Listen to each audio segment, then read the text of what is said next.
নমস্কার বন্ধুরা, আমি অনিন্দ এবং আপনাদের স্বাগত জানাচ্ছি আমাদের ফটোশপ বেসিক কোর্সে। আজকের ভিডিওতে আমরা শিখব ফটোশপের একটি সবচেয়ে গুরুত্বপূর্ণ বিষয়, সেটি হলো লেয়ার প্রপার্টিস। তো চলুন শুরু করা যাক। প্রথমেই আমরা ফটোশপে একটি নতুন ব্ল্যাঙ্ক ফাইল তৈরি করব। এই নতুন ব্ল্যাঙ্ক ফাইলটিতে আমরা কয়েকটি লেয়ার তৈরি করব। লেয়ার তৈরি করার জন্য সবার প্রথম কি করব, আমরা বাঁদিকে টুল বক্স থেকে টেক্সট টুলে ক্লিক করব এবং এখানে ক্লিক করব। তো এখানে আমাদের সামনে একটি টেক্সট লেয়ার তৈরি হয়েছে। আমরা এই টেক্সট লেয়ারটির উপরে ক্লিক করার পর কিবোর্ডে CTRL+T বা এডিট মেনুতে গিয়ে ফ্রি ট্রান্সফর্ম এই অপশনে আমরা ক্লিক করব। এখান থেকে আমরা দেখতে পাচ্ছি আমাদের টেক্সটের উইথ কত, হাইট কত, অ্যাঙ্গেল কত, এটি আমরা আমাদের ইচ্ছে মতো চেঞ্জ করতে পারি। আমরা যখন হাতে করে ধরি, ড্র্যাগ করে টেনে বড় করি, সেক্ষেত্রে কিন্তু রেশিও মেনটেন হয় না, অর্থাৎ ছবিটি লম্বা হয়ে যেতে পারে বা চ্যাপ্টা হয়ে যেতে পারে। সেই কারণে আমাদের সবসময় উচিত CTRL+T দিয়ে আমরা যদি পার্সেন্টেজ ওয়াইজ চেঞ্জ করি, অর্থাৎ উইথ দিকে আমরা 150 করলাম, একই সাথে হাইটটিকেও 150 করলাম, এক্ষেত্রে সমানুপাতিকভাবে ছবিটি বড় হবে। এরপরের আরেকটি বিষয় আমাদের থাকে, সেটি হলো এর অ্যাঙ্গেল। আমরা দেখতে পাচ্ছি এটা 0 ডিগ্রি অ্যাঙ্গেলে আছে, অর্থাৎ মাটির সাথে অনুভূমিক আছে। যদি আমরা এটি অ্যাঙ্গেল নির্দিষ্ট অ্যাঙ্গেলে চেঞ্জ করতে চাই, এখানে আমরা এভাবে চেঞ্জ করতে পারি। আমরা -45 অ্যাঙ্গেল করে দিলাম। তো আমরা যদি মনে করি এটা আমরা হাতে করে জাস্ট ক্লিক করে ঘোরাবো, সেটাও আমরা করতে পারি, কিন্তু সেক্ষেত্রে আমরা কোনো অ্যাঙ্গেল বুঝতে পারবো না চট করে কি হচ্ছে। আমরা আবার লেখাটি আগের অবস্থায় ফিরিয়ে আনলাম। এরপরে আমরা এখান থেকে টুল বক্সে আমাদের সামনে রেক্ট্যাঙ্গেল টুল বলে যে অপশানটি আছে সেখানে ক্লিক করলাম। এখানে যে স্কোয়ার রেক্ট্যাঙ্গেল দেখা যাচ্ছে, এখানে রাইট ক্লিক করলে রেক্ট্যাঙ্গেল টুল, রাউন্ড রেক্ট্যাঙ্গেল টুল, অ্যাপ্লিকেল টুল, পলিগনাল টুল, লাইন টুল, কাস্টম শেপ টুল, এই ধরনের বিভিন্ন টুল আমরা দেখতে পাবো। তো আমরা এর মধ্যে রেক্ট্যাঙ্গেল টুলটি নিলাম এবং কালার প্যালেট থেকে গিয়ে একটি কালার চুজ করলাম। আমরা এখানে একটি ড্র্যাগ করে একটি রেক্ট্যাঙ্গেল বক্স বানালাম। এখানে আরেকটি অ্যাপ্লিস টুল আমরা নিয়ে বৃত্ত বানালাম। তো আমাদের সামনে আমরা কালারটি চেঞ্জ করে দিলাম। এই হলো আমাদের 3টি লেয়ার। এখানে আমরা লেয়ার মেনুতে ব্যাকগ্রাউন্ড লেয়ার ছাড়াও আরও 3টি লেয়ার আমরা দেখতে পাচ্ছি। এবার চলুন লেয়ার প্রপার্টিস বলতে কি বোঝায় আমরা দেখে নিই। আমরা আমাদের সুবিধার জন্য এই 3টি লেয়ারকে সাজিয়ে নিলাম।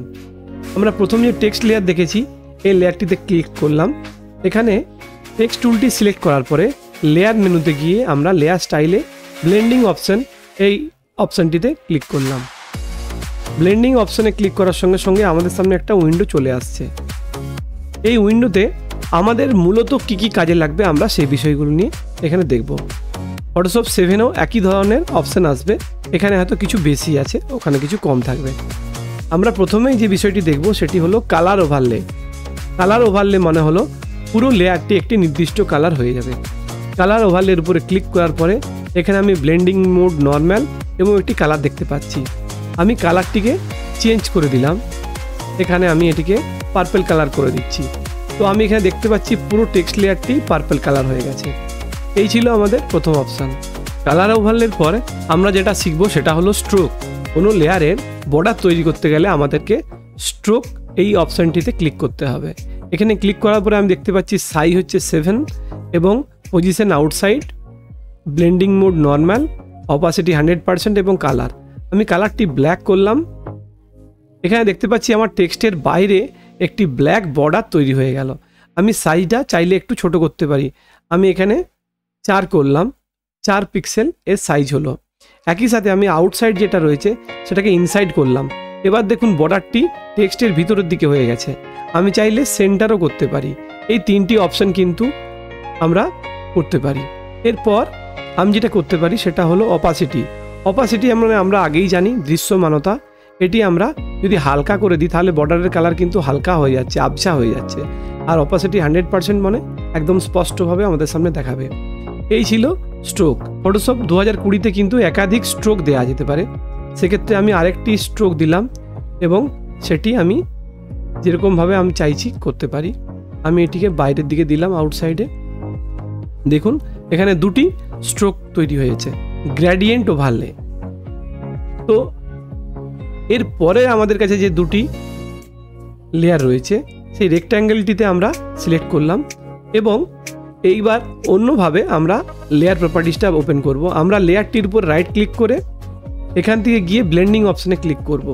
আগের বারে আমরা উপরের মেনু থেকে করেছিলাম, এইবারে রাইট ক্লিক করে লেয়ারতে করলাম। দু ক্ষেত্রেই একই উইন্ডো ওপেন হবে।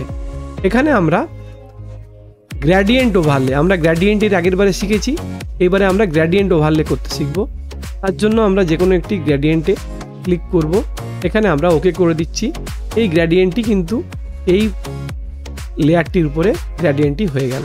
আমরা আরও একভাবে লেয়ার প্রপার্টি শুরু করতে পারি, সেটা হলো ওই লেয়ারের উপরে যদি আমরা ডবল ক্লিক করি তাহলেও কিন্তু লেয়ার স্টাইল আমাদের সামনে ওপেন হয়ে যাবে। এখানে আমরা যে গ্র্যাডিয়েন্টটি তৈরি করেছি সেটি চাইলে আমরা এডিট করতে পারি। আমরা এডিট করাটা আগেই শিখেছিলাম, তো এক্ষেত্রে আমি এডিট করে একবার দেখিয়ে দিচ্ছি।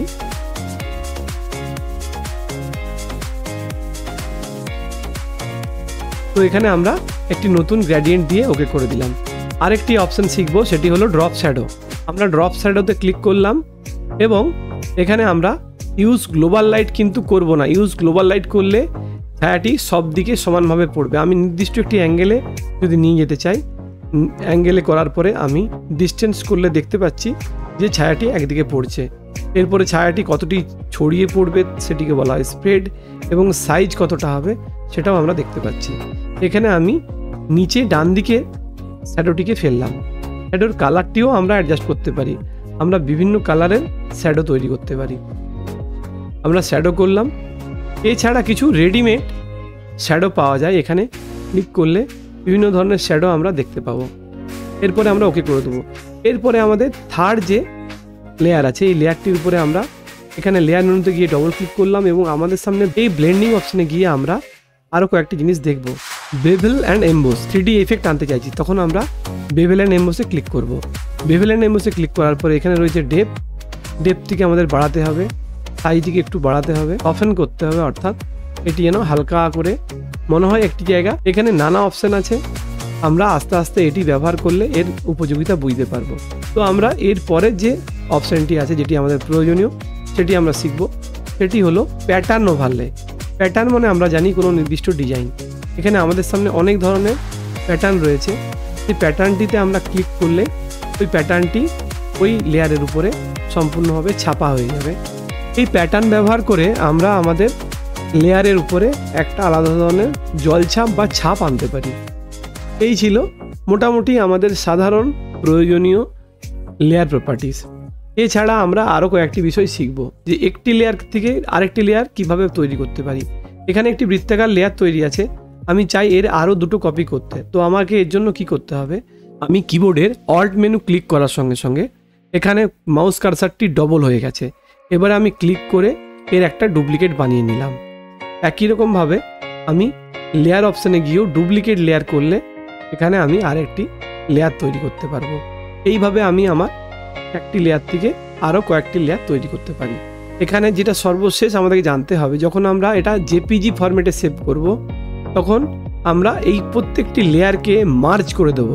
লেয়ারগুলি মার্জ হয়ে যাওয়া মানে আমার 5-6টি লেয়ার যদি থাকে বা তার বেশি লেয়ার থাকে, সেই লেয়ারগুলি মিলে গিয়ে একটি সিঙ্গেল লেয়ার তৈরি হবে। তার জন্য আমরা লেয়ার মেনুতে গিয়ে মার্জ ভিজিবল অথবা ফ্ল্যাটেন ইমেজ এই অপশানে ক্লিক করব। আমরা এখানে ফ্ল্যাটেন ইমেজ করলাম। এখানে দেখতে পাচ্ছি লেয়ার মেনুতে আর কোনো লেয়ার নেই, শুধুমাত্র একটি লেয়ার আছে। এরপরে আমরা ফাইলটিকে যদি সেভ করি তাহলে সেখানে জেপিজি ফরম্যাটে সেভ করলে আমাদের কাছে একটাই লেয়ার সেভ হবে। এই ছিল আজকের ক্লাস। পরবর্তী ভিডিওতে আবার দেখা হচ্ছে। ধন্যবাদ।